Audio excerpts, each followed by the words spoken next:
Veterinarians Without Borders Canada is a charitable non-profit organization whose mission is to work together with less privileged communities around the world. We strive toward fostering the health and well-being of people, animals, and the environments that sustain us, using a One Health approach.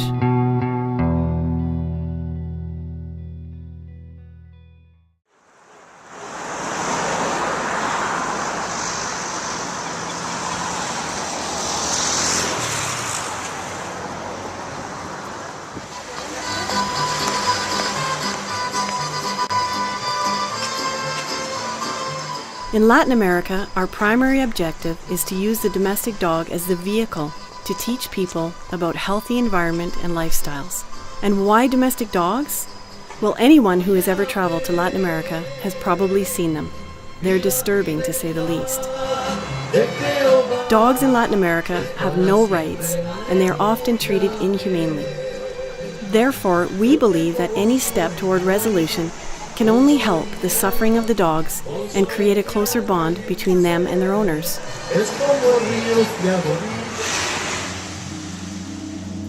On average, we know that there is about one dog for every 4 residents, which in Santiago, Chile alone translates into 1 to 2 million dogs roaming the streets.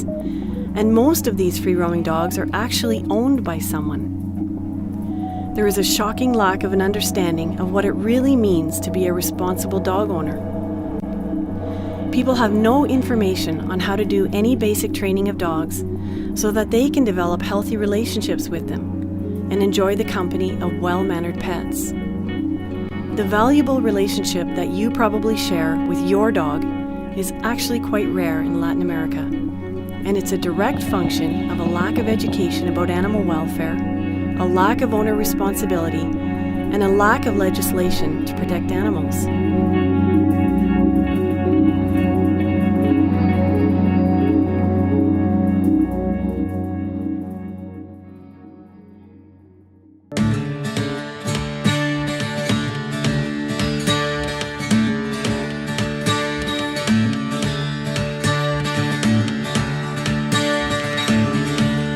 Our goals are to provide culturally appropriate education programs to children and adults, to research important gaps in our knowledge of the issue, and to partner with local communities to develop sustainable and humane dog control programs.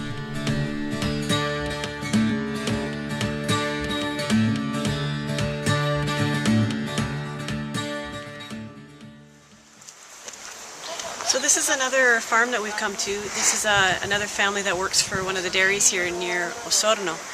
And this is a perfect example of something that we see fairly frequently.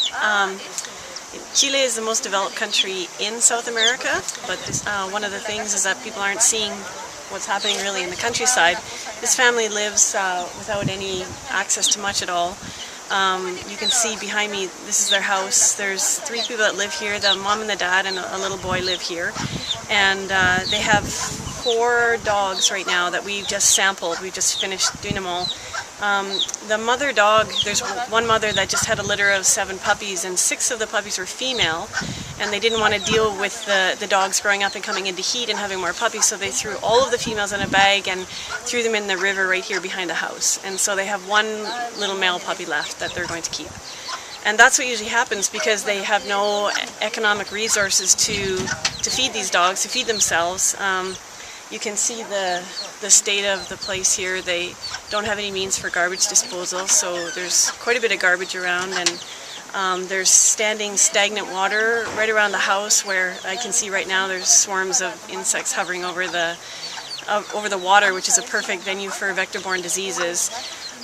There's just a variety of hygiene and sanitation issues right here, and interesting to point these things out because a lot of people think of Chile as being very developed and not needing any kind of resources at all. They're very independent, and that's the word that gets out around the world, but this is what we really see.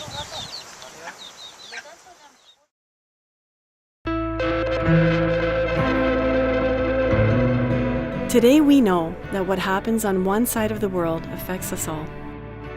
As members of a more privileged community, it is our responsibility to enable less fortunate communities to live healthier, more enriched lives, one step at a time. So the solution is in your hands. Please help us help others.